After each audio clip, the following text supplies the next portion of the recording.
Ladies and gentlemen, please take your seats as we can start ASAP. Please take your seats. Thank you so very much.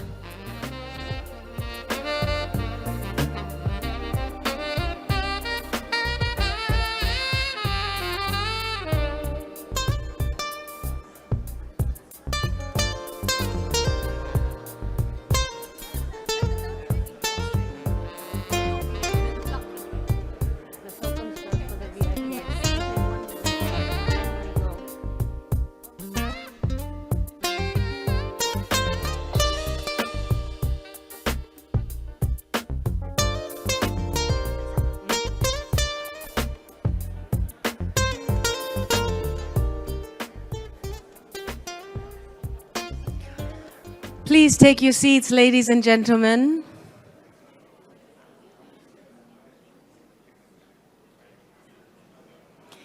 Now I would like to announce that before we start the plenary session for today, on which we have four, I would like to invite our VIP guests again back on stage very quickly for an appreciation small event. Please make yourself, we'd like to present to you on stage. Thank you so much. So we can all see your beautiful and handsome faces.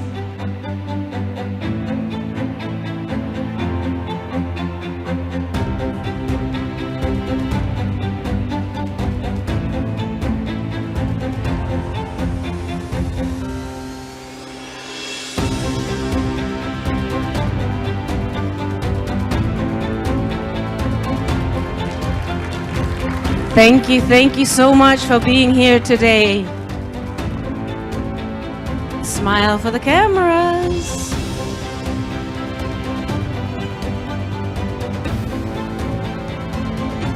Thank you.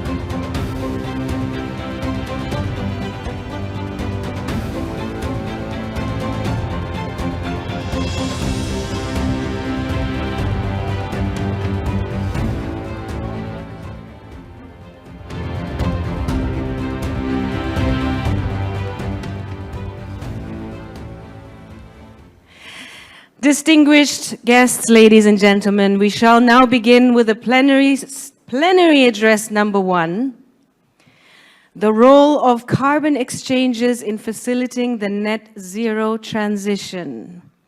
May I have the pleasure of inviting the presenter, Dr. Chen Wei Ni, Head of Carbon Market at Bursa Malaysia Berhad. Please help me welcome Dr. Chen Wei Ni. Thank you. Thank you very much to the lovely MC. You know, I've actually worked with you many years ago back in the MBIPV, and I'm not sure whether you remember. But a very good morning to the Timbalan KSU, Dr. Razif. Of course, thank you very much to Mr. Supun for your very kind invitation for Bursa to be actually representing in this particular auspicious platform to speak. And this morning I have not much time, and in those limited, less than 20 minutes that I have, I'll try to explain about the role of carbon market, especially in energy transition. And basically just to bring everyone very quickly up to speed, for those who do not know about the Bursa Carbon Exchange, we are actually an exchange, of course, is mandated by the Malaysian government to implement, and it was actually announced back in October 2021. But with regards to the carbon markets, if you look at this particular introduction slides, actually there is a report that actually was launched by the World Economic Forum some less than 3 months ago, explaining about the importance of the voluntary carbon market. And it is really regarded, of course it is not the only tool, and that's very important to caveat, but it is regarded as one of the most effective ways to address GHG emissions reduction. Now, especially in the context of Malaysia, my background is that I've served the Ministry of Energy in Putrajaya for nearly 15 years. Firstly, in a UNDP project, which actually promotes solar PV, which culminated later on with the formation of SEDA and the implementation of the feed-in tariff. Now, all these mechanisms that we have, the feed-in tariff, the energy metering, Celco, and everything else, largely, where does the money come from? Basically, it is, of course, funded by Malaysians, yeah? The levies that was actually imposed on the electricity tariff, and also, of course, at the end of the day, it is the rakyat that pays it.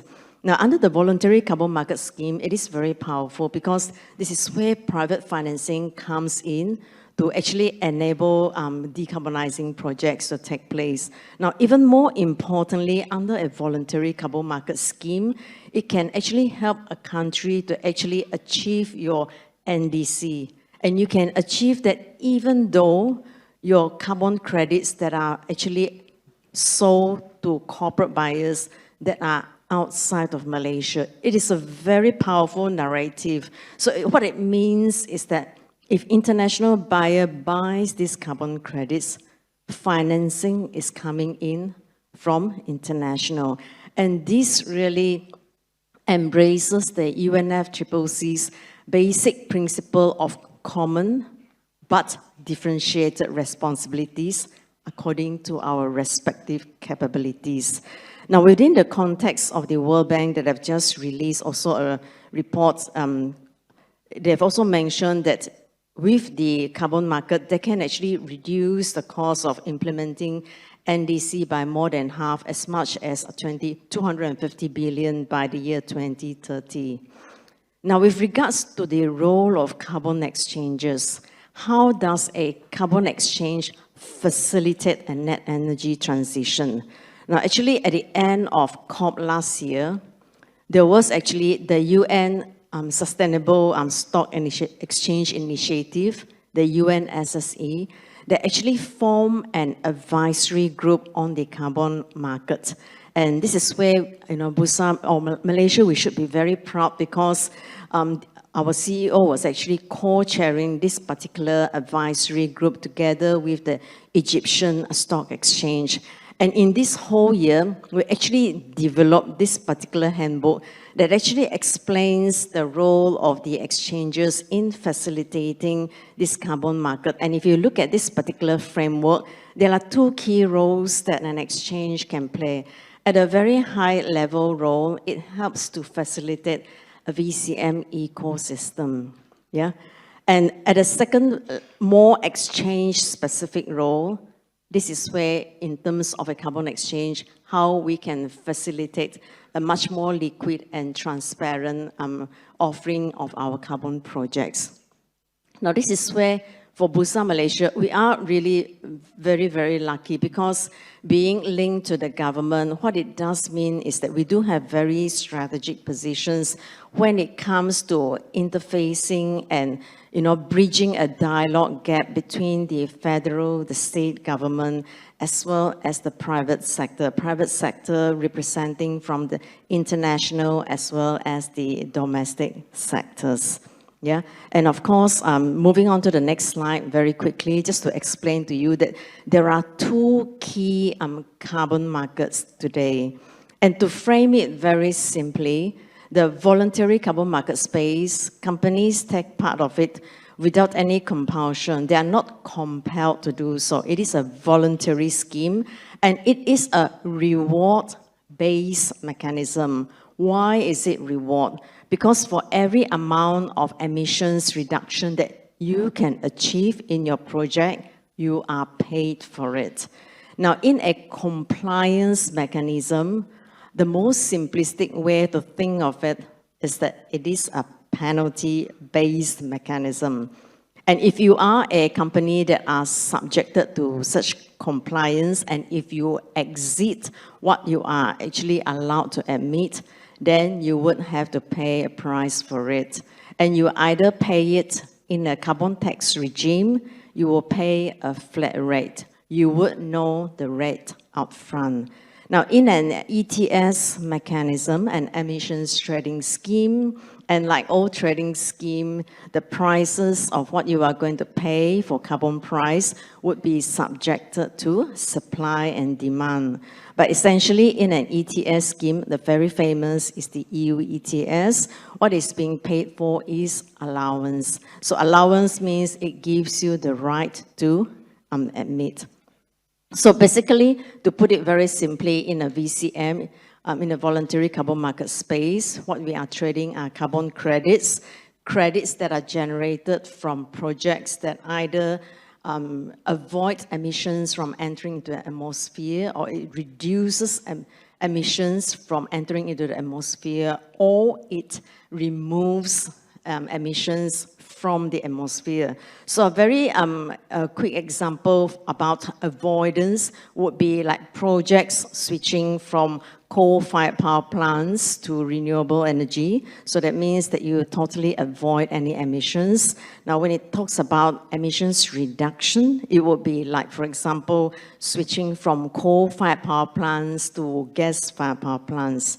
Now, emissions removal, a very simple one would be nature-based. Nature plays a very important role, and I'm very delighted that our colleagues from the Malaysian Forest Fund is here. They play instrumental role in driving this particular agenda for nature-based. And of course, other tech-based that deals with removals would be like, for example, the direct air capture, the bioenergy with the CCS. Yeah. So I'm going to move on very quickly. So I've already explained about the background, how the VCM came about, largely because there is a need by now to put a price on carbon. The Malaysian government has for quite some time been approaching energy transition from an incentives manner, but in order for the government to introduce a compliance mechanism, they actually phase it out by firstly introducing a voluntary carbon market space. Later on, they could be introducing the compliance, whether the compliance is in the form of a carbon tax or an emissions trading scheme or a hybrid of both remains to be seen. But it is important during this period of time, especially when the government has signaled to the corporates that we could have a compliance mechanism, now would be the time to decarbonize. And this is where understanding and taking part in a voluntary carbon market space provides you an opportunity to explore how the carbon market space can play a role in your company's ESG goals. For example, of course, one very easy way, of course, to deal with it is to purchase carbon credits. And it must be always known that the purchase of carbon credits must never be the only mechanism to actually reach your emissions reduction targets. And I'm very pleased to say that actually, there has been a lot of concern about greenwashing out there, but reports recently came out to say that companies who actually participate and took part and purchase carbon offsets are much more likely to actually, put in investments for direct abatement. Yeah, and of course, in the carbon market, companies can also look into it as diversifying your business by looking into portfolio of carbon projects that can generate carbon credits as additional income. Other companies will look at it when you implement, especially if it is a costly decarbonizing projects, are there any opportunities for a cost recovery through the sales of carbon credits? Of course, that's with a caveat that the methodologies are available. So this particular slide basically shows the projects, the carbon projects, where would it originate? And basically, it is really two huge buckets. One would be on the right side, the nature-based, and on our left side is technology-based. Now, on the nature-based, a large part of the credits actually came from the REDD+ project. REDD+ project basically prevents trees from being degraded or deforested. Yeah, it is an avoidance project. In fact, more than 90% of the credits that actually are from nature-based actually came from the REDD+ project. Now, in the technology-based project, most of the credits that are traded today still come from renewable energy. But today, renewable energy are not accepted anymore by international standards such as Verra and Gold Standard, and largely because the levelized cost of such energy, they do not confer any financial additionality. Additionality is a very important concept. In addition to other criteria, additionality means that without the sales of carbon credit, your project will not be viable. The other condition for additionality is regulatory additionality. So if by law, you are required to do a certain action. And if you implement that action, you cannot bring that action to actually monetize it as a sales of carbon credit because you are by law required to do so. Now, why is this point important to highlight? It is important to highlight so that governments at federal and state level, you do not create any more environment restrictions condition that later on deny additionality for carbon projects to come in. So this is very important. Now, if you look at the tech base down at the bottom, on the bottom left-hand side, you have the very expensive tech base removals. Generally, carbon credits, they are not priced the same. They are actually depending on how much investment cost that you put into the project, especially if the project are nascent, like carbon capture, a green hydrogen, green EV, afforestation project. These projects will be much, much more expensive because they confer very high additionality.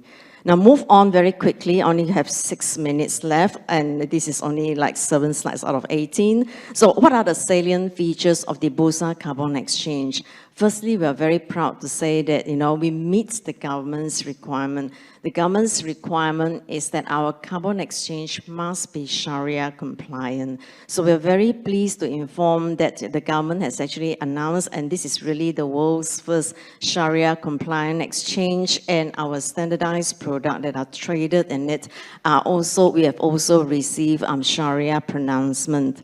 Now, in terms of the trading mode, we have 3 types of trading modes. We have the auction, we have the continuous or spot trading against a central order book.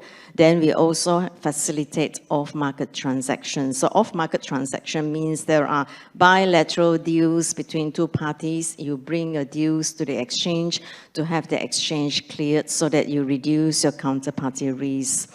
In the interest of time, I will not go through all the points, but it's important to note that in terms of upholding a high-quality carbon credits on our exchange, we are only accepting vintages that are actually not older than 2016. Today, we go with the Vera standard, but we are really aspiring by next year to adopt the gold standard. The Vera standard essentially occupies about 70% of the market share in terms of the issued credits in a voluntary carbon market space.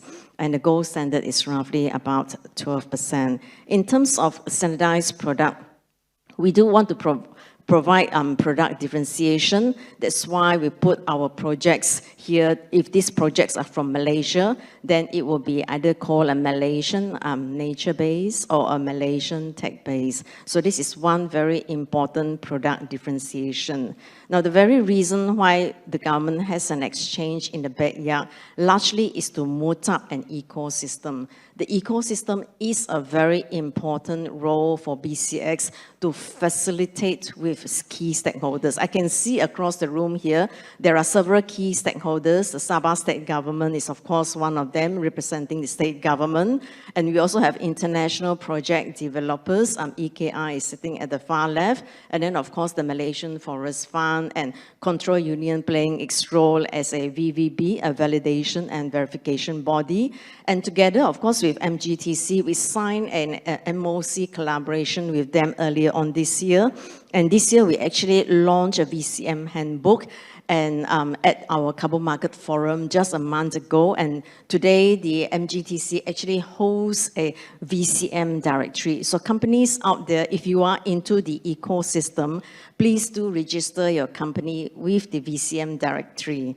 Right, I've got 3 more minutes left, so I'm going to go through this very quickly. I'm going to really skip the auction outcome. Basically, the outcome of the auction in March this year, the most important message is that the companies that were involved in the auction, they are all Malaysians, and more than half of them actually came from the financial sector.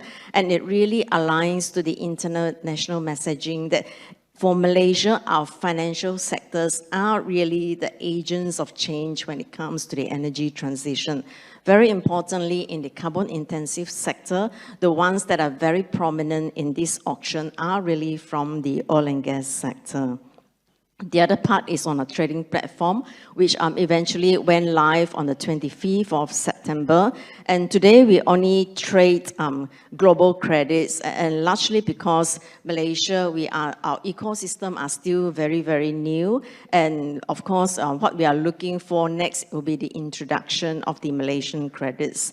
So I've talked about this VCM handbook. You can later on scan the QR code, and you can see that this handbook is very much skewed towards the Malaysian projects, and we will be sharing these, and of course, bringing these to the COP28. It will be one of the key selling and attraction to attract international investors, and this is the VCM directory which MGTC, our partner, has actually put on their website. Now, importantly, in the budget tabling of the budget announcement last month, the Malaysian government has been tremendously supportive, thanks, of course, to the initiatives of the NREC. Dato', we are very appreciative of your support, and in which there were two carbon-related announcements. Firstly is, of course, very importantly, the 1 billion biodiversity sukuk up to 1 billion that is going to support. Now, financing for carbon projects, especially for nature-based, is very challenging. We just came back from APCW in Johor yesterday. We had a financing session, and I shared about how Malaysia, the government has taken a very proactive step in actually reducing the cost of capital through this biodiversity sukuk. And the other part is, of course, that there are some tax incentives, and later on, MGTC, which is again tasked to actually operationalize this, MGTC will come up with the guidelines. Yeah, but a very important message to conclude with, and I'm very proud to say, because I spent many years staying in the state of Sabah, is that our very first project that we are going to actually auction from Malaysia is actually a Quamut Rainforest project, yeah? It is a project that, even though it is still waiting for credit issuance by Vera, B0, one of the renowned international rating company, has given it an ex-ante rating of the best in class in the world. Can we just give this a hand? Because it is very notable achievements. All eyes in the world are eyeing for this particular project. So, Encik Anwar, we are very proud of the achievements of Sabah.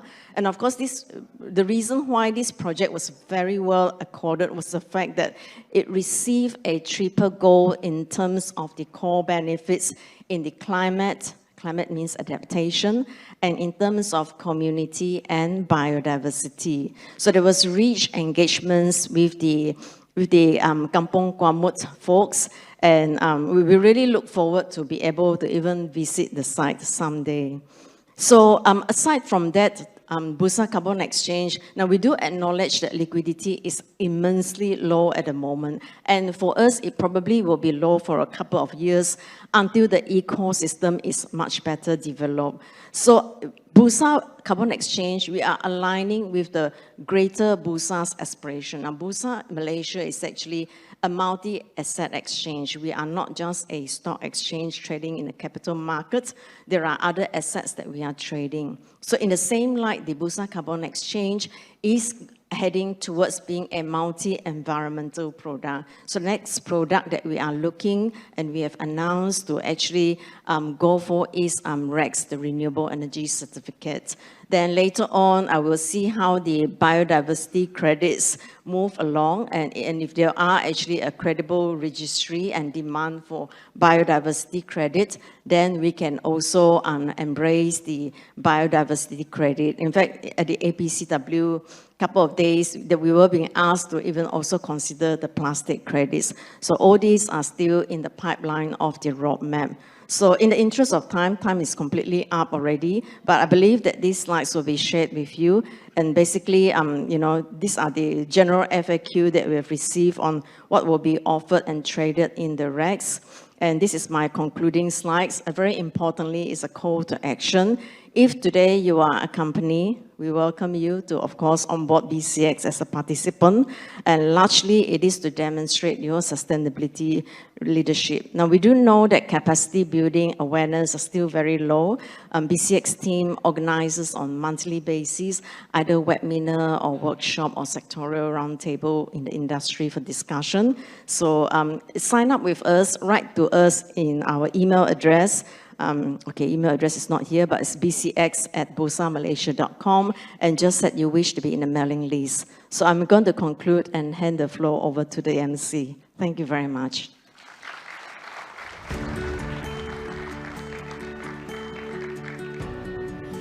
Thank you.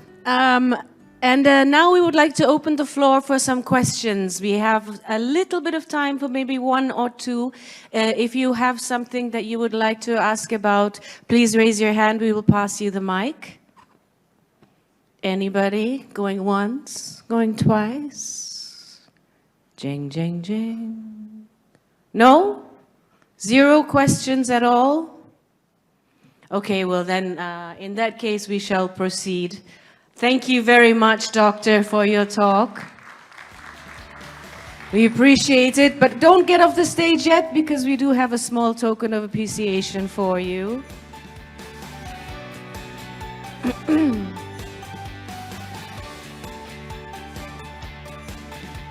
Yes, please, Mr. Dirk Teichert and Mr. Supun, to give our doctor Chen Weini. Thank you for participating today and giving us your very precious time to share your knowledge with us. On that note, also, we would like to express our gratitude to our plaque sponsor, Integrated Wood Processing, IWP, for generously sponsoring the tokens of appreciation for all our speakers today. The plaques are PEFC certified and sourced from sustainably managed forests. So thank you again. We would like to proceed on immediately with plenary session 2. May I have the pleasure to invite Dr. Meenakshi Muniandi. Here she is, the lovely lady. Senior Director of ESG, MITI, to deliver the plenary address to decarbonization of the manufacturing industry. Please welcome Dr. Meenakshi Muniandi. Thank you so much for being here today. Thank you, MC. Yang berbahagia Datuk Muhammad Razi, Deputy Sekjen, Ministry of NRACC. Yang berbahagia Tan Sri, Datuk, Your Excellency, distinguished guests, ladies and gentlemen. Selamat pagi, salam sejahtera, very good morning, and salam Malaysia Madani. So let me proceed.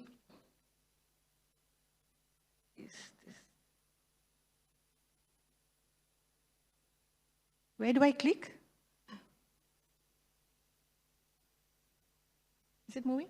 Okay. First of all, I would like to thank the organizer for inviting me to present our IESG framework. So because I also have another 15 minutes only, so basically about SDG and all these things, I think every one of you are well aware of. So in 2015, countries around the world, they adopted the Sustainable Development Goals to achieve the 17 global goals by 2030 to address these sustainable challenges, right? And then what is ESG is all about. So SDG and the 17 global goals is the language that's spoken by the governments around the world, whereas ESG is at the micro level or at the company level. It's in a nutshell, what we can say is that how company reacts or respond to climate change, how they treat their employees, how they build trust and innovation, and also how they manage their supply chain. So this is what ESG is all about. So the term ESG was first coined in 2005 when they did a study which was called Who Cares Win. So since then, we started with the ESG. So these are some of the components of E, S, and G. So how does this ESG integrate with SDG?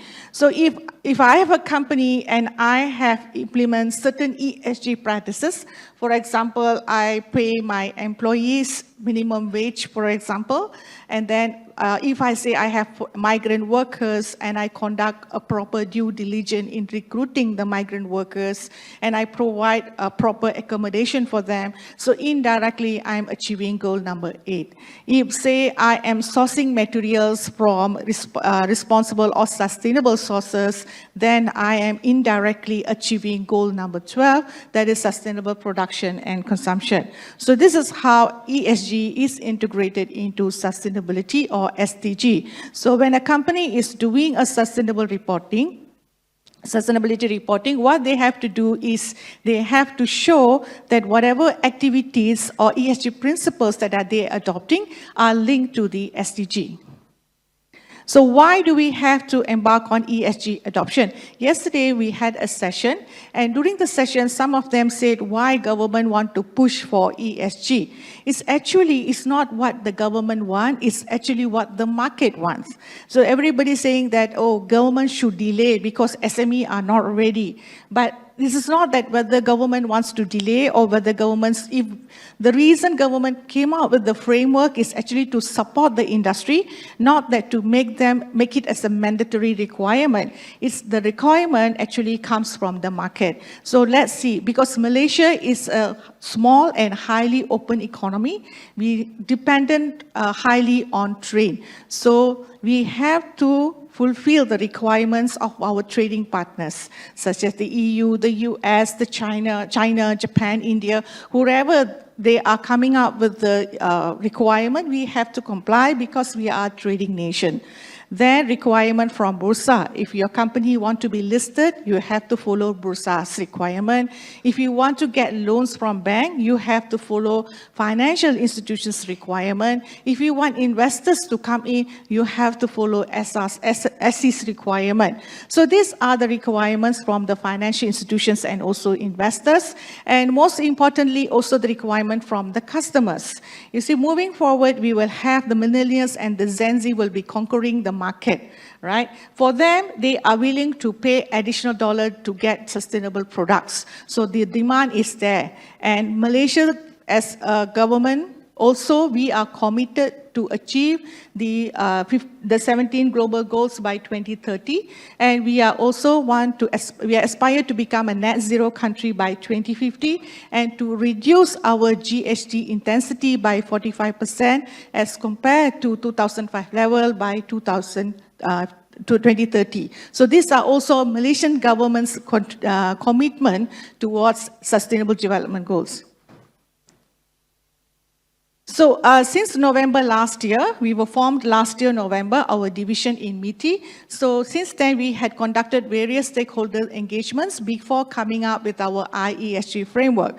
So among the issues that we identify is that one, companies, especially MSMEs, they do not know about ESG. For them, it's actually something new that's coming on board, and it's all additional costs for them. They're already panicking. So that's one thing.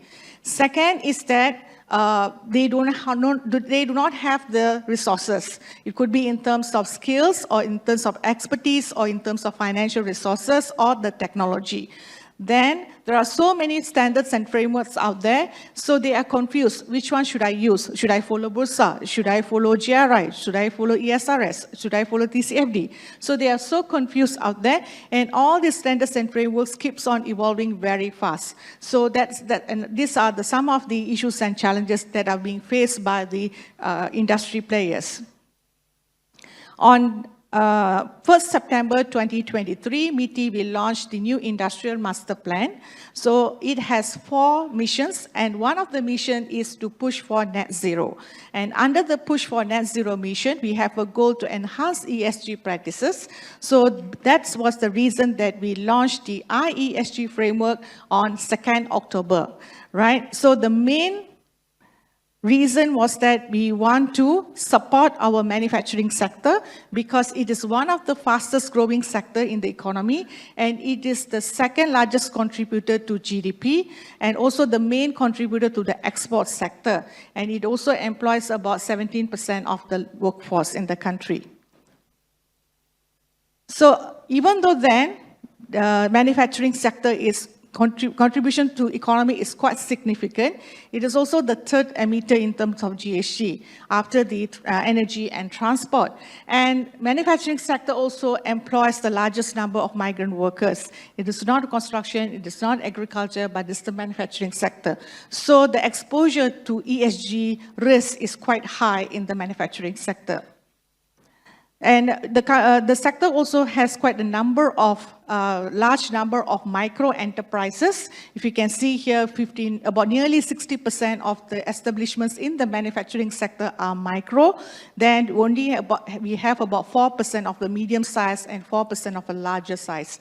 So the most of them are at the micro and small level.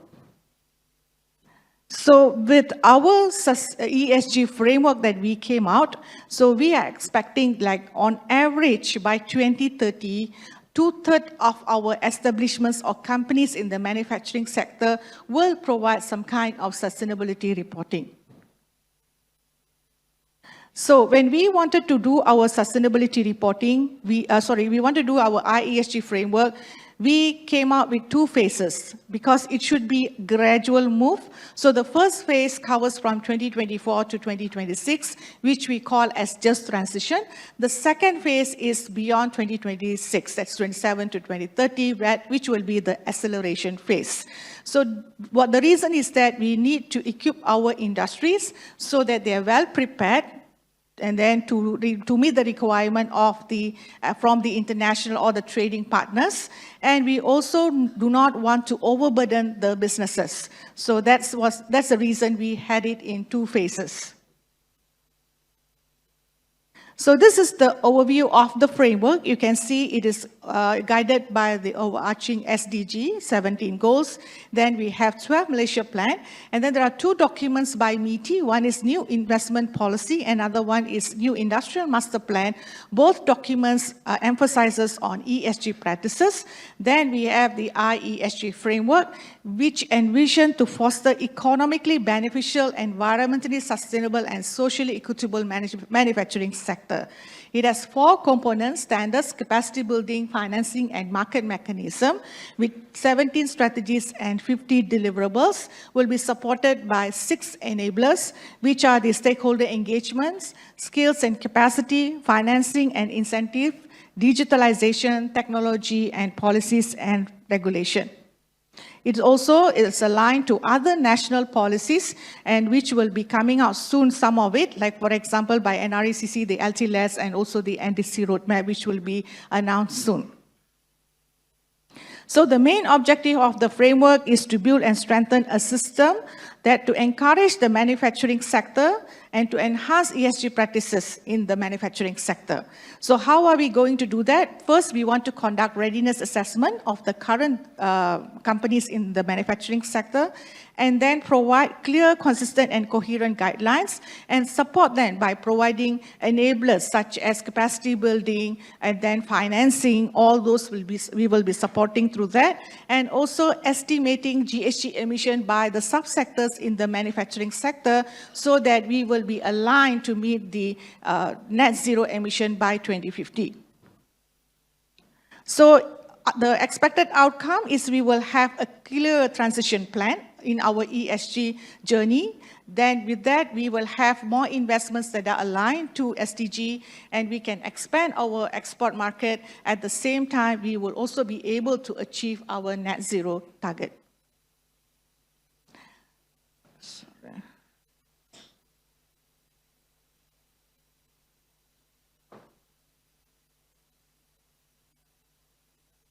Okay, so if you can see here, I will go one by one, but I would not be able to cover all.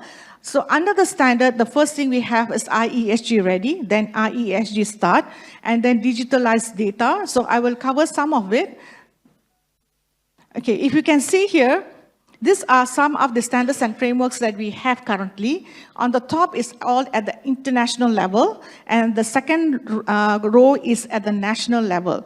So what we can see here on the top, you can see that are all these, with the yellow background is the single materiality, while the blue background is the double materiality. So these are all the standards and frameworks are out there.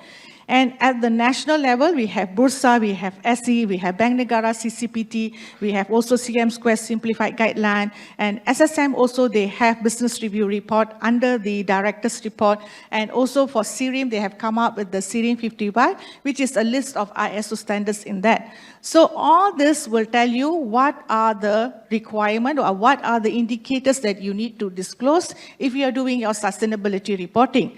And then you can see at the bottom, we have IESG start. So you may be thinking what MITI has come up with, are we introducing another framework, another standard? Or no, it is not that.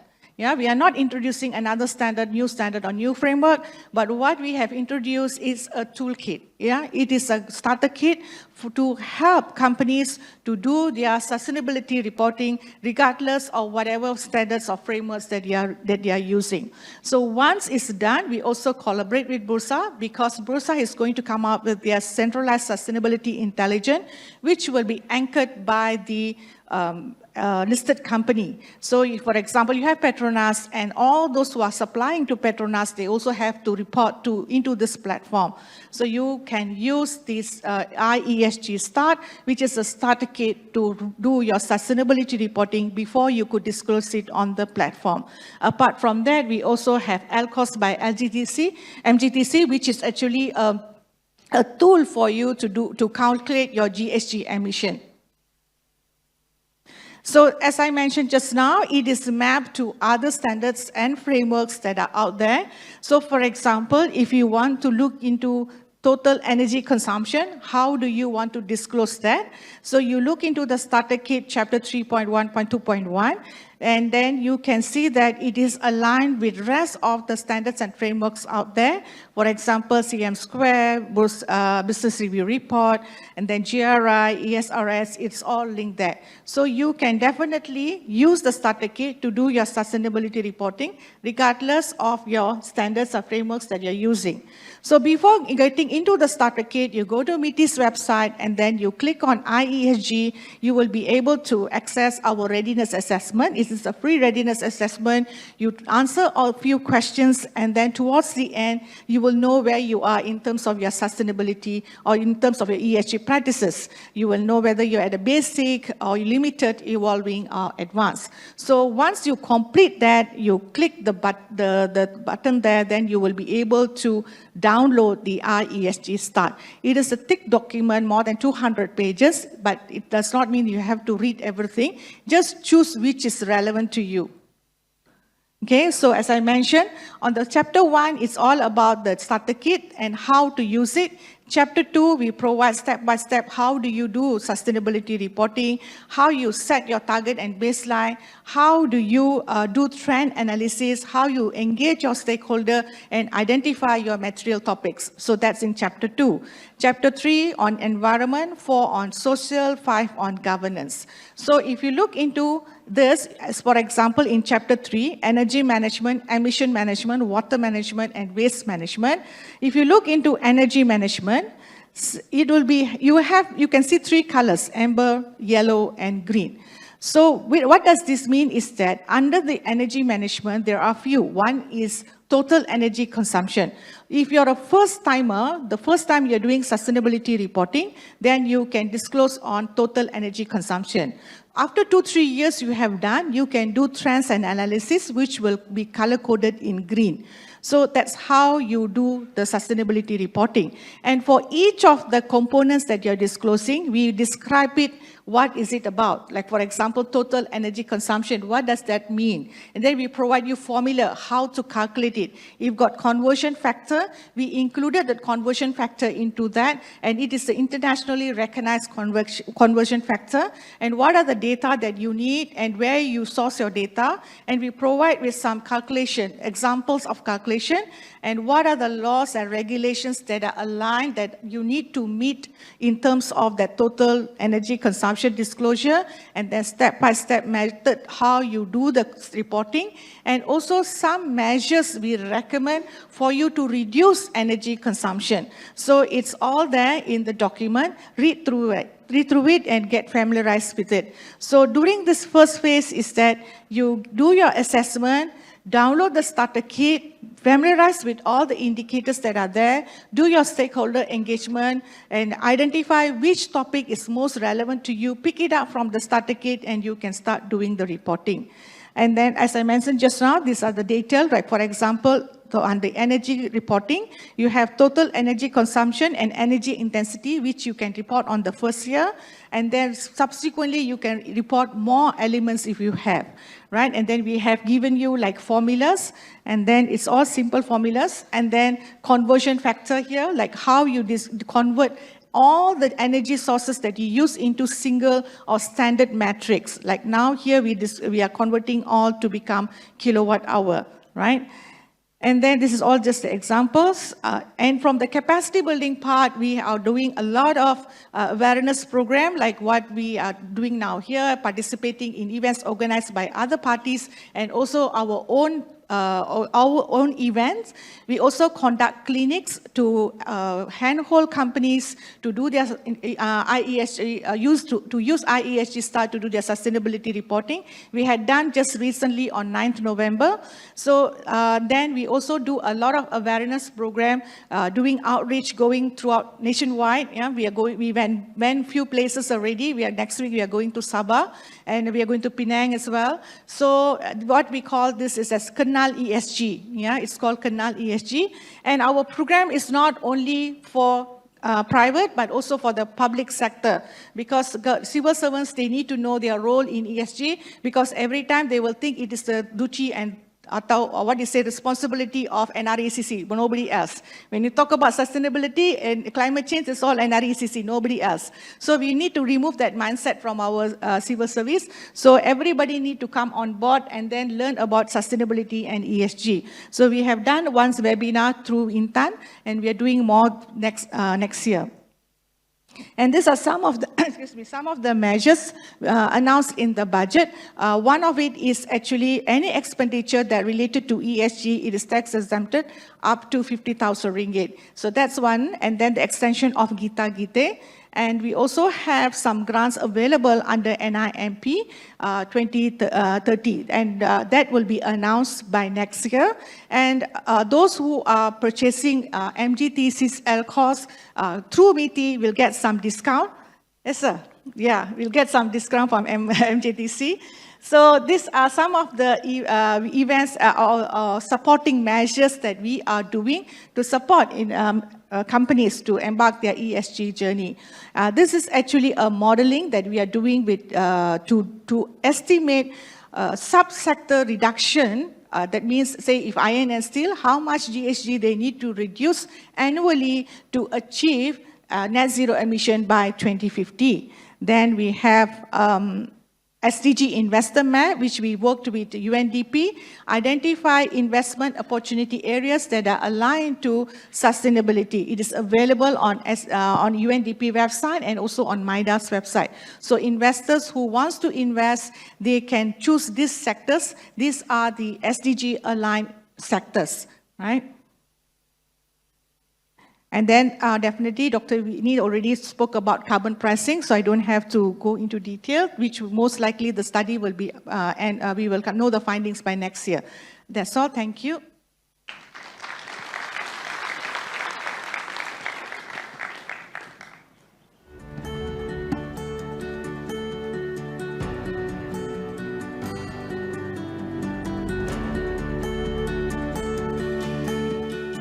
Sorry, MC, just to add on, all those on the ESG Ready, IESG site, it's all free. Yeah? It's all free, no charge. Because yesterday someone asked whether do we have to pay to MITI. No. Thank you very much, Dr. Minachi Munyandi. Give it up again for her. Thank you. And please do not leave the stage, as Mr. Supin would like to present another token.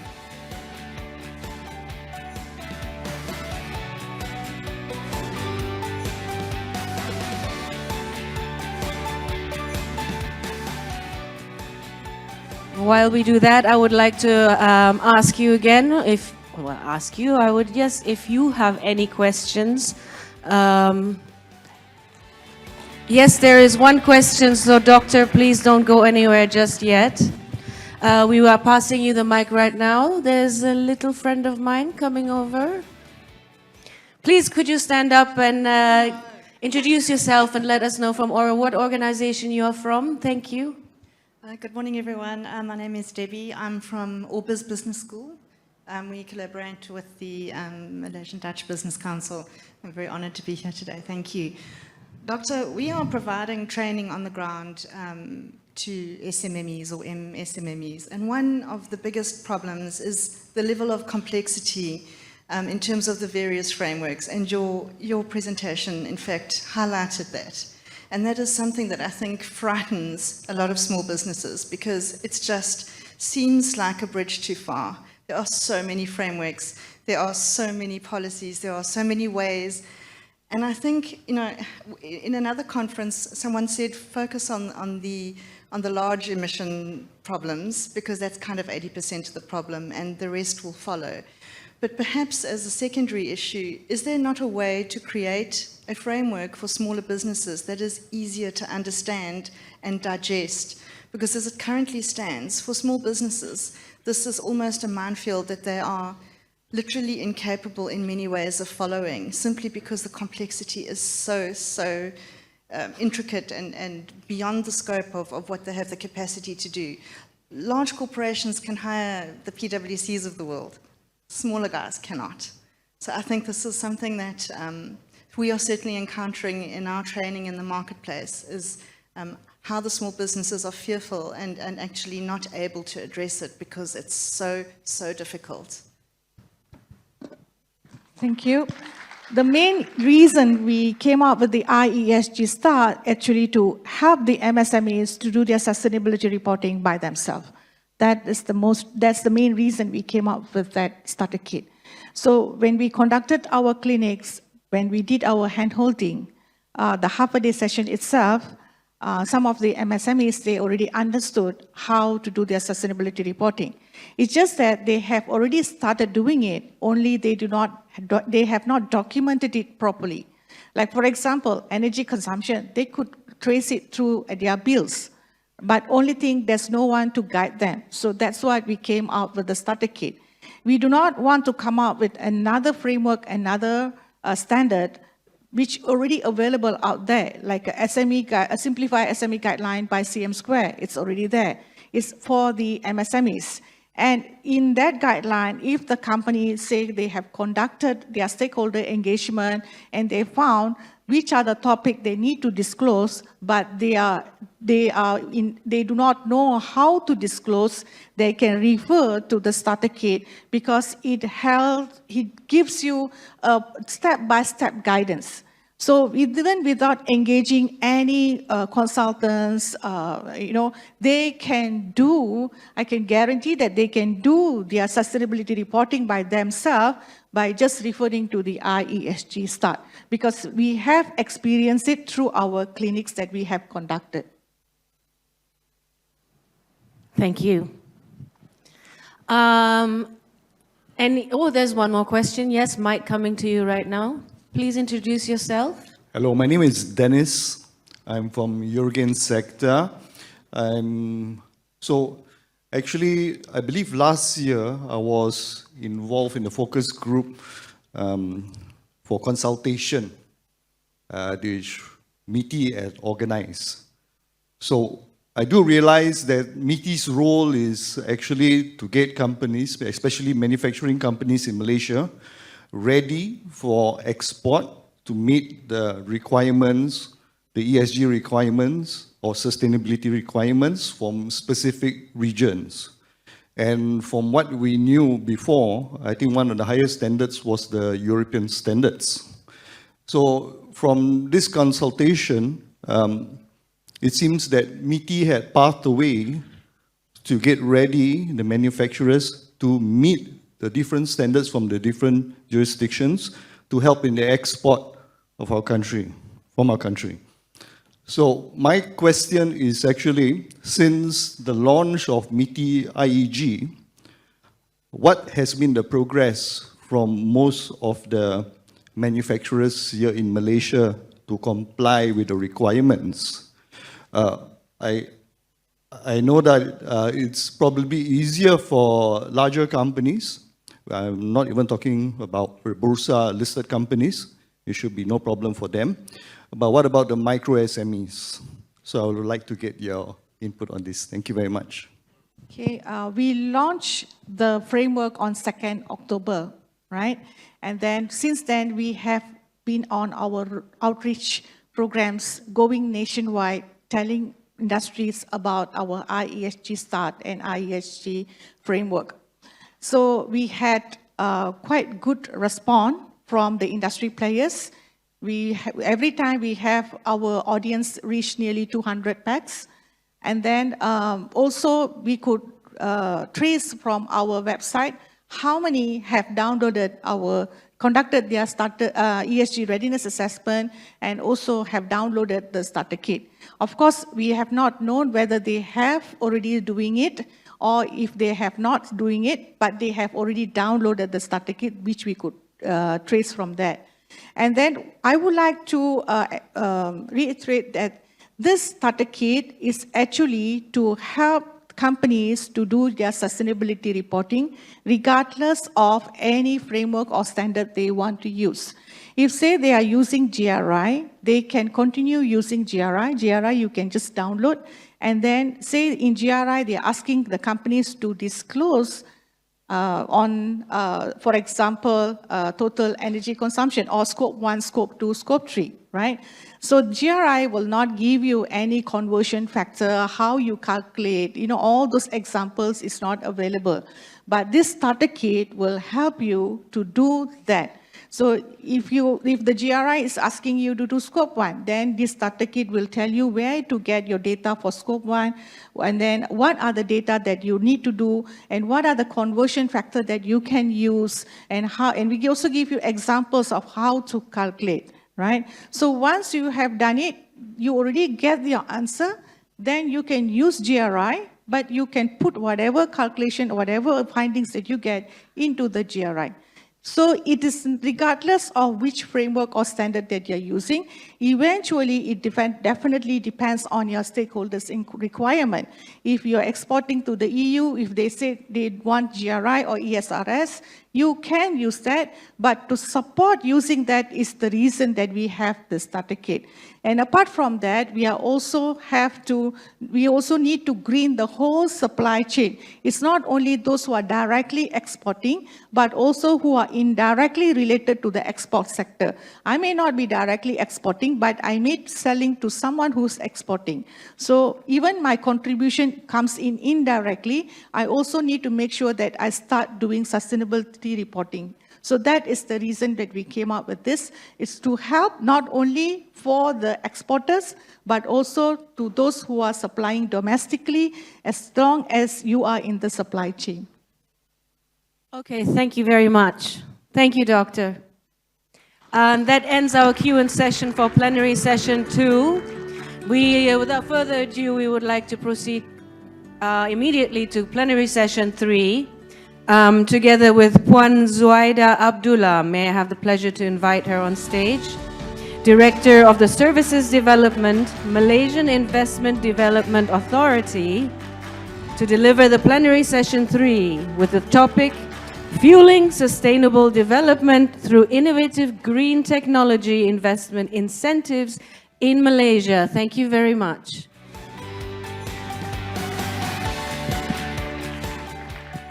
Okay, Assalamualaikum warahmatullahi wabarakatuh. Thank you, MC. Okay, Assalamualaikum warahmatullahi wabarakatuh. And very good morning to Datuk Razif, TKSU NREC, VVIPs, distinguished speakers, panelists, as well as ladies and gentlemen. Okay, thank you to the organizer for inviting MIDA to speak in this conference, which I think this is very important, very important program to support the country's agenda towards sustainability. Okay. For the next 20 minutes, what I will do is to share with you some of the initiatives, policies, and incentives related to, sustainability, green technology. Yeah, but before that, let me tell you a little bit information about MIDA. Yeah. Okay, MIDA actually is a government principal agency. We are the leading investment promotion agency under MITI. Yeah? So we are the first point of contact for investors who intend to set up their manufacturing and services sectors in Malaysia. Okay, this is our main role. We provide end-to-end facilitations, promoting FDI and GDI. Yeah, we conduct a lot of programs like this one, yeah, conference, seminar, some of project missions, trade investment missions, and sometimes together with minister and prime minister, yeah, to promote investment. And we also, involve some of the evaluation works, yeah. We provide, investment approvals related to manufacturing license. Yeah, this is for companies that, if let's say that they already reached the threshold of manufacturing license under the Industrial Coordination Act, so they need to apply for manufacturing license to MIDA. Okay, we also provide some tax incentives as well as matching grants, which I will explain further later. Customs duty exemption, yeah, for raw materials and machinery and equipment which are not available locally, as well as expatriate post applications where if the company need to employ expatriate post, okay. Other than that, we also do some monitoring of our project implementation, yeah, because we have a real-time system in MIDA, yeah, we call that S-Track.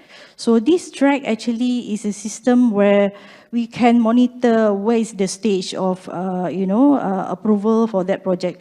Because you know that after MIDA give approval, companies still need to get approval from local authority, yeah, from DOE. So with this system, we know that where is the stage, and if company has any problems in getting approvals, so MIDA will facilitate and connect them with the relevant agencies and ministries.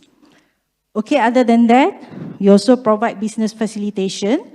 Other than post-investment issues like utility or other things, we also, what we call something like conduct job fair, to match the to fulfill the needs of talents by industry players. This is where we work with universities, academia, yeah, and match with industry players.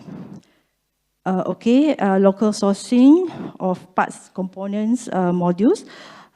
This is where we also conduct global supply chain conference where we have an anchor company where they will, because that local sourcing is part of the sustainability elements when we need to ensure that, supply chain security in the country. So what MIDA do is when we have global supply chain conference, where we ask, the MNCs or foreign companies, yeah, we connect them with our local companies which has capabilities to produce parts and components for their operation. Funding needs, okay. This is where we have, domestic investment coordinative platform, the ICP. Yeah? So the ICP actually is a platform for MIDA to assist company in getting funding from financial institutions. Yeah, okay. Company just need to register in the ICP portal and we will help the companies. iServices portal, this is another facilitation. This is another portal where we connect investors with what we call local service providers. Because some investors, when they come here, let's say that they want to construct their factory, yeah? They are looking for engineer, they are looking for contractor, architect, because some of these services activity is not under MIDA's purview, is under the respective ministers' agency. So what we do is, we ask all these local service providers to register in iServices portal, and then if any companies or investors looking for service providers, they just can register in this portal as user. Okay, worldwide we have 21 offices and 12 state offices. Okay, these are some of the quality investment indicators that we use when we promote investment. You can see that actually capital intensive, strong linkages with domestic industries, industry that can complete the whole ecosystem of the industry, and high value added, these are the elements of sustainable investments. So meaning that project, they just do simple assembly, low value added products, and maybe very energy intensive. So it's no longer approved by MIDA. So you can see also green technology also one of the elements, for our quality investment indicators. Okay, in terms of facilitations, you can see that in terms of tax incentive, we have green investment tax allowance, GITA, and green income tax exemption, GITE incentive. This one also I will touch later. Okay, incentive for waste recycling activity. This is incentive for companies that do recycling, regardless of the materials, either plastic waste, food waste, or metal waste. So as long as the waste are not imported. Okay, another incentives is on utilization of biomass to produce processed and value-added product. Vendor development program. This is what I explained just now. We try to match the anchor company that we approve with local companies that have capabilities to produce products, services, and provide services to this anchor company. So actually we have, a lot of vendor development program that conducted by MIDA earlier, like, Produa, Prasarana, Firsola companies. They are looking for local suppliers for their operations. Okay, and then about grant, we have a smart automation grant. This is just announced by the Prime Minister, about the SAG Madani. So this one is for automation. Okay, all right. And then for ACA, ACA is also related to automation activity, but this one is open to both SMEs and non-SMEs. For smart automation, it's only for SMEs. Okay, in terms of green agenda, I think my colleagues just now already touched about Malaysia's commitment. So we are the party. Malaysia is a party to the Paris Agreement. So we are committed to reduce gas house emission reduction by 45% in 2030. And during the announcement of 12 Malaysia plan, the government also put another commitment, which is we want to be carbon neutral the earliest in 2050. So you can see that there are two master plans which guide, provide the strategic development for renewable energy. So that's why looking at the targets by the government, you can see that for RE share, we plan to achieve 31% in 2025, 40% 2035, and the target is expected to reach 70% by 2050. So as at last year, the installed capacity of RE stood at 25%. Okay, another thing about, we have various national agenda to accessibility. So when we look all these, master plans, we can see that accessibility, ESG, green growth are always one of the topics or chapter. Like 12 Malaysia plan also, there is a specific sector, a chapter for advancing green growth for sustainability and resilience. So there are several targets under this policy document. Yeah.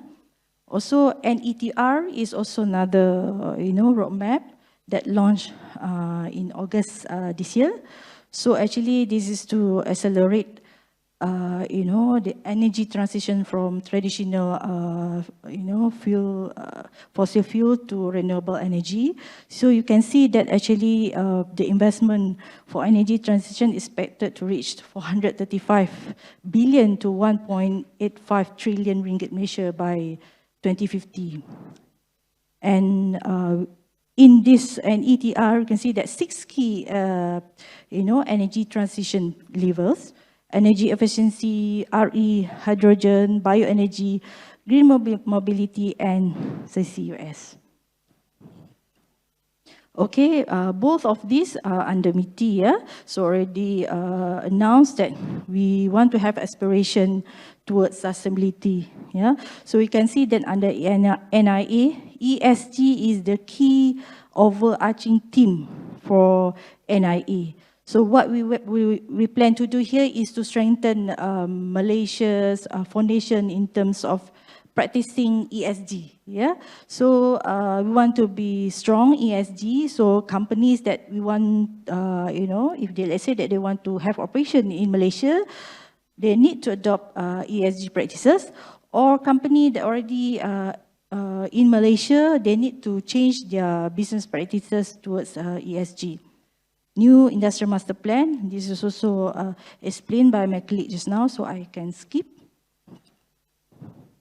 Okay, these are the renewable energy programs where some companies, if let's say that, especially to industry players, industry and commercial sectors, if let's say that they got this, certificate or approval to participate in this program, they can apply to MIDA for tax incentive. Yeah, for net energy metering and self-SLCO is both for own consumption. So these two programs actually, the company can apply to MIDA for green investment tax allowance or GITA under own consumption category. Yeah. Corporate Green Power Program, this is another program under ST. So this is for what we call business purpose, yeah, because it's not for own consumption, so whatever electricity will be exported. This one is for corporate consumers, corporate consumers, they have arrangement with what we call RE developers, so they can purchase electricity virtually. Okay, this program also eligible for tax incentives under MIDA. And another scheme is GET, yeah, Green Electricity Tariff, where consumers can buy green electricity tariff from grid, and consumers will receive REC. So some companies, they want to build their sustainability image, yeah, and comply with the what we call ESG reporting, right? Okay, when MIDA attract investments, yeah, previously foreign companies, they look at the ecosystem, infrastructure, yeah, they look at our talent readiness, but now they're also looking at the access of renewable energy. Yeah, so this is one important factor, because when we have inquiries from some companies, yeah, they ask whether they can use 100% RE. So that's why now this is very important factor, because you know that more than 400 large companies already committed and joined this global initiative. They want to use 100% RE in their operation. Okay, I have 5 minutes left about the green tax incentive. This is very important. The journey of green tax incentive, this is just in history, yeah, because actually incentives already there since 2001. But during that time, we just focus on biomass and energy conservation project. In budget 2003, the government has extended the incentive and expanded the scope. To include also mini hydro, solar, and biogas. Budget 2014, again, the government extended incentive and new things in this incentive because we have integrated waste management as well as GITE. Yeah, this is for service providers. Because before this, we only give incentive for project, meaning that for investors that incur investments, in solar panel or energy efficient project. But for GITE is for service provider that do consultancy, do maintenance, testing, commissioning for the project. Yeah. Okay. In budget 2020, again, new scope, solar leasing. And then budget 2022, rainwater harvesting systems. And recently, in budget 2024, new incentives was introduced by the government, where this is based on tiering basis, which I will explain later. Okay, this incentive is still available, still valid until end of this year. So we only have about 1 month plus the scheme, the old scheme, yeah. Okay, under the current green tech incentive, we have GITA, yeah. So companies that are eligible for this incentive, they can get 100% investment tax allowance on their capex, and this allowance can be used to offset 70% of their statutory income. Okay, so what are the projects eligible under this one is a renewable energy project. So you can have solar, biomass, biogas, yeah, hydro. So energy efficiency project, green building, green data center, and integrated waste management. And for GITE, yeah, for GITE is for service providers. So any service providers are involved in this consultation, maintenance, testing, yeah, so for projects as stated there, also eligible to get income tax exemption of 70% on statutory income for a period of 3 years. Yeah? And then for solar leasing, we have higher period of incentive, which is 10 years, but it's subject to the capacity, by the company. All right, this is new things on incentive. Okay, as you can see here, the incentive is extended, but it's totally different. You can see the incentive is better than previous year, the current one, because the current one is only up to 3 years. We can see that here the tier is based on product activity. Tier 1 is better than Tier 2. Tier 2 is better than Tier 3. Tier 1, who is eligible for Tier 1 is only for green hydrogen producer. Yeah, so MOF already agreed to offer 100% ITA, yeah, and offset against 100 or 70% of street income for a period of 10 years. So whatever capex incurred within this period can be considered as allowance to offset the income. And then for Tier 2, currently we already have integrated waste management and EV charging station. It's under GITA project, but now it's under Tier 2 where we offer better incentive up to 5 years. Yeah? And for renewable energy, starting from next year, MIDA will only consider project related to business purpose. So the incentives also improve from 3 years to 5 years. So starting from next year, no more own consumption, submit to MIDA, but the incentive is still available. But all applications for own consumption, yeah, you need to submit under GITA asset to MGTC, yeah, to MGTC. So meaning that for all application, let's say that some factories they want to install a solar panel on their rooftop, yeah, they incur some investments. They now, starting from next year, they need to submit to MGTC. Not only that, they also, add some of the items in GITA asset. Because currently, MGTC already have GITA asset list. If I'm not mistaken, it's about 49, 50, assets in the list. So if the company register their, assets in MyHijau, so they can apply under GITA asset. So these are the new items that added in the GITA asset. So these companies actually under Tier 1, they can get 100% against 70% of income for 5 years. Whereas for Tier 2, they can get 60% ITA to offset against 70% income. Okay, some info on investment performance, yeah. So you can see that since 2001, we have approved about 3,944 projects, yeah, with total capital investment of 39.5 billion. So this covers the whole projects like solar, energy efficiency, biomass, biogas, yeah, and also waste management. So for service providers, yeah, income tax exemption. So since 2016, we have approved 359.1 million with total OPEX. Because for service providers, they don't have investment in CapEx, so that's why we capture their investment through OPEX. Yeah? Recycling activities for 101 projects with total capital investment of 15.7 billion.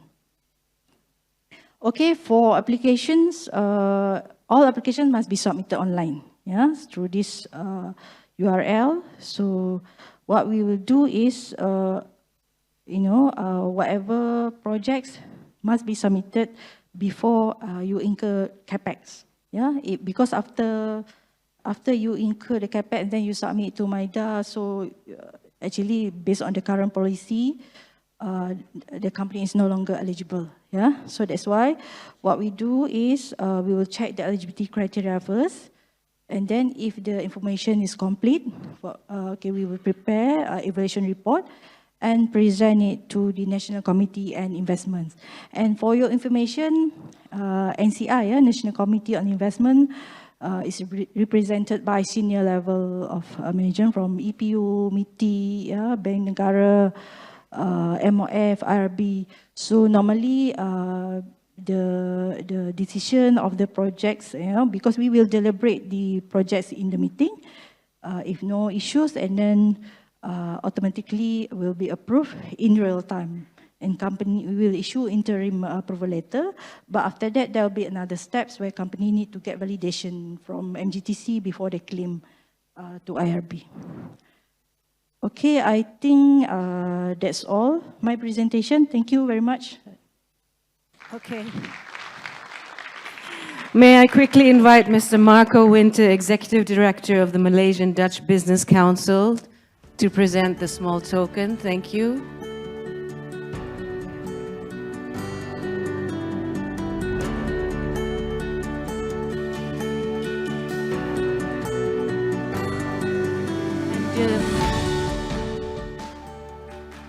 And due to time constraints, unfortunately, we will not be doing a Q&A session after this. We have to move on quickly before I have to cut down your lunch to 10 minutes, which I do not want to do. I would like you to stay comfortable, but we have to move on now straight away to plenary session. May I invite Encik Shamsul Baha bin Muhammad Noor, Group Executive Officer, Malaysian Green Technology and Climate Change Corporation, to deliver the plenary session 4. And there will be no Q&A session after this either. Please use the time at networking if you have any further questions. Proceed, Doctor. Thank you, Mara. Assalamualaikum warahmatullahi wabarakatuh. Welcome to the event, Dato' Razif, Deputy Secretary General, Your Excellency, Mr. Abu Oscom, Dak, Orion, and Supun. I'm actually overwhelmed with how this event will be managed. You have the QR code, you have to list down your distance between your home to get to the event. And I hope that this will be a start to most of the events that will be organized. Since I have about 15 minutes, I got to actually run too quickly. But why am I wearing batik? For a simple reason, because it is all about EE, about energy efficiency. And the government has announced that not only we will batik on Thursday, but also on every other day. Why? Because if you wear a suit, obviously you got to put a lower temperature on the air condition, right? So that's the reason why we wear batik. It's just a single cloak. And but I got to button up. Why? Because it's too cold in this room, no? All right, now, I will run through and walk through this 50 minutes on why the energy transition was being announced and what we need to actually be working upon, because this is like a collective effort from all sectors. It is not just an energy transition, it is a just energy transition. It is, we'll be covering green growth, economic sector. It also be ensuring that there'll be jobs, as well as to benefit the population. So it covers all. So what we're looking at is that to mitigate climate change would create economical benefits to the masses. This is our moonshot. We are committed to ensure that by 2030, we will be reducing our carbon intensity by 45%. How are we going to actually reach that target? All the blueprints, all the roadmaps have already been gazetted. And I would advise every one of you to download the National Energy Transition Roadmap, because there it will actually be spelling out what will be the government initiatives moving forward.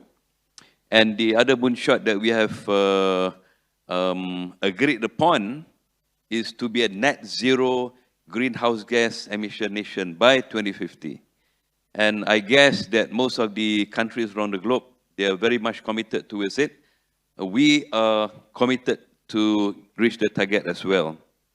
Now, energy sector they are contributing the highest amount of carbon dioxide to the, not only to Malaysia, but to the whole global environment. And you're looking at almost 80% of the carbon coming from energy. The yellow area, as you can see, is moving increasingly, exponentially towards a number that it is beyond control. But we can actually be doing so because we have identified what are the key enablers that we can actually be embarking upon to ensure that the numbers can be reduced. Now, throughout the years, the government have introduced various strategies, various blueprints, various roadmaps. In 2025, by 2025, the National Energy Efficiency Action Plan spell out that 8% of the electricity demand growth to be reduced. By 2040, under the National Energy Policy, 11% of industrial and commercial energy efficiency savings and 10% from residential energy efficiency savings. And just recently, we launched the NETR, National Energy Transition Roadmap, where by 2050, 23% of the industrial and commercial energy savings and 20% from the residential. Now, we change. Why? Because we believe that we have to accelerate the numbers. We have to ensure that things have moved fast enough that we could be moving towards ensuring that 1.5 degrees Celsius would not be reaching to that particular temperature. Under the NEP, we have identified that the most important thing is the energy trilemma, which is the energy security, affordability, as well as sustainability. So that is key in any effort to ensure that the sector are to reduce the number of carbon to be emitted out. And the enablers that we list down, we need to actually have governance. We need to change the policy to ensure that not only the industry would be benefiting, but also the public. We need to provide financing and investment. Human capital, this is all about capacity building. We need to have skilled jobs, skilled workers to actually reach those targets. as well as introducing technology. Now, various important documents have been launched ever since the NEP. We have the low carbon mobility blueprint, looking at on how to ensure that the transition from fossil fuel vehicle goes to the EVs. Not only for passenger vehicles, we are also looking at the public vehicle as well as introducing active mobility. Then we also have other documents, which is the low carbon initiative, on how to ensure that the cities adhere to the requirement set on the moonshots they were mentioned. Now, then just recently we launched the NETR. The NETR is very important because all sectors will collectively collaborate in ensuring that 80% of the energy 80% of the carbon that we emitted out could be curbed. Now, under the NETR, we have 6 levers focusing on energy efficiency, renewable energy, hydrogen, bioenergy, green mobility, as well as CCUS, carbon capture, utilization, and storage. This is important to move towards the ensuring that energy, we do not actually have it still at the 80%, but we reduce them. And there are numbers of flagship projects that we have listed.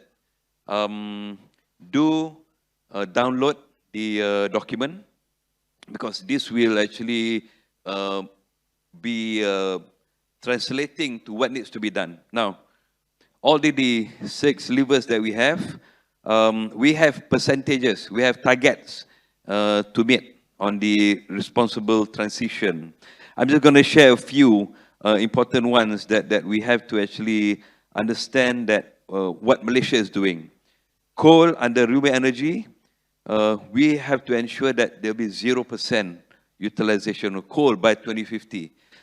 As of 2029 until 2035, 7 gigawatt of energy coming from coal-fired power plant will be shut down. And there'll be a transition from coal to other means. Initially, because when you talk about transition, initially it'll be moving towards gas, and eventually it'll be moving towards another form of energy which is low carbon. Then we are focusing a lot on green hydrogen. In Japan, for example, when the Fukushima nuclear plant was being hit in 2011, they had a plan. 10 years from then, they need to create a hydrogen society. So this is where Malaysia is moving towards as well. Sarawak, they're the driver. They started hydrogen utilization of not only using the energy, but as well for the transportation industry. So Malaysia, we are gearing up towards that. And we believe that with all the efforts that we could pull through, government, private, we could be achieving those targets. Now, bioenergy is important. If you read the NETR, it spells out that we are moving from 1.2% of the installed capacity of using biomass. We are moving towards 9% by 2050. Now, this is very healthy. At the end of my slides, I will share where we are heading towards 2050. Because the effort to actually move towards that is vital. Now, on green mobility, the commitment by the government, by 2025, we should be having 10,000 charging stations across Malaysia. Now, and ensuring that the government as well move towards electric mobility. Now, by 2025, 50% of the government new vehicle will be electric vehicle. So we are doing a lot of changes in our policy, our regulation, to ensure that any approval can be accelerated. And the number of electric vehicle as opposed to charging station in Malaysia now is at 1 charging station to 7.4 electric vehicle. We are there. In Europe, they're talking about 1 to 10. So even though we are quite slow, we are not actually that fast. But then again, the numbers shows that we have the infrastructure ready. Okay. A few takeaways from the NETR, as mentioned by the government, you're looking about 1.2 to 1.3 trillion worth of investment, worth of economic growth that we could be spilling it over into the Malaysian economy. So this is huge. So it is not just a matter of moving towards clean energy, but creating growth as well. So under the list of the initiative that we list down, there's so many other means, other blueprints, other roadmap that will be launched throughout the years. So you'll be listening more and more to what is the government commitment in driving the energy transition. Just early October, after 10 years, the Parliament have agreed and approved the EECA. This is important, the Energy Efficiency and Conservation Act. What it does, it ensures that within these 12 months, the numbers of industry players have to comply. And if you do not comply, then we'll be giving the carrot, the stick. The carrot if you comply. Now, it all bodes well. I think the question was being asked in terms of what sort of export incentive that the government will be providing. If you understand well what EU is proposing, right, from the 1st of October of this year, there'll be CBAM, the Carbon Border Adjustment Mechanism. And if we are not ready, we do not actually be managing our carbon well, we do not do the reporting, then we cannot export our product. So we take this seriously because by the 1st of January 2026, CBAM will be mandatory. So we got 2 years from next year onwards until 2025, and we need to do our carbon reporting. And MGTC, we launched our LCOS, Low Carbon Operating System. This is all about it. You have your scope 1, scope 2, and scope 3. You understand what you produce, what you emit out, and you try to manage, right? Now, under the ECA, we have spelled out a lot on how to improve the industry, but most importantly, it's all about capacity building, it's all about training Malaysian to understand on why and how to monitor and how to manage. We have identified several targets by, once we have launched this, we are targeting to have 500 energy auditors. We have only a handful now, but we need to scale it up. We need to ensure that they move towards all of the buildings that we have, the premises. We also have programs, later on I will show the AMAS program. This is the AMAS program. Yes, under ACE, the ASEAN Center of Energy, whereby we audit buildings. Once we created the baseline, we will actually be recommending what else needs to be done. Either it is no cost sort of investment, low cost or high cost. It is all depending on the industry players, the premise themselves. But we would encourage all of the participants, because now I think we have online as well, right? To move towards this.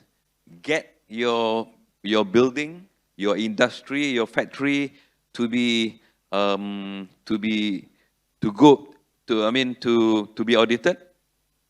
to look on how you could be having savings, because whatever carbon reporting that you have to comply to, it all starts with your premises, all right?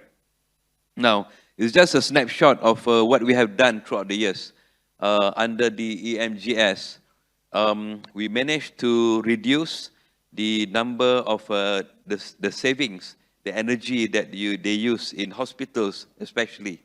We have a partnership with KKM and with the Health Ministry, and looking about 155 hospitals, and some of the hospitals, they managed to reduce 1 million ringgit. It's a huge number. And some complaints coming from the hospital that the amount that they reduced, they couldn't actually be using it back. But we have proposed so that you reduce 1 million, then a certain percentage will be given back to you to do other programs, because I think this is important. Now, this is our target, and this is where we'll be heading. You look at the 29% of coal that we have now, we'll be reducing to 0 by 2050. The number of solar projects that we have, because we have abundant amount of sun available, we're pushing up to 58%. So all of these programs, all of the projects, all the blueprints that we have, it is very important. But then again, we need the private sector to collaborate and work together with us. Either it is government give incentive, government give, say, sort of like a subsidy. It is just merely a catalyst. Because moving towards this is a collective effort by all. It is not just by the ministry or the government, but it is by us. All right? So, inshallah, we will be reaching our net zero GHG emission nation by 2050. Thank you so much.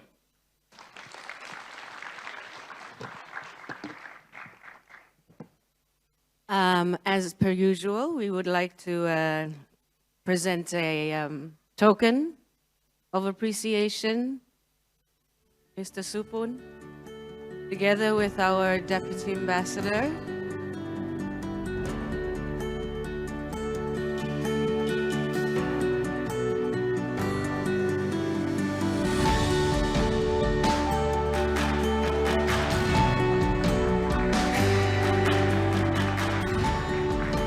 Now, while we are here on stage, we are pleased to announce a significant memorandum of understanding signing between the Malaysian Green Technology and Climate Change Corporation, MGTC, and Control Union Malaysia. This marks the initiation of a strategic partnership aimed at supporting and complementing each other's services in the field of sustainability. The momentous event took place on the 31st of October with the MOU signed honored by the presence of the Dutch Prime Minister, His Excellency Mark Rutte.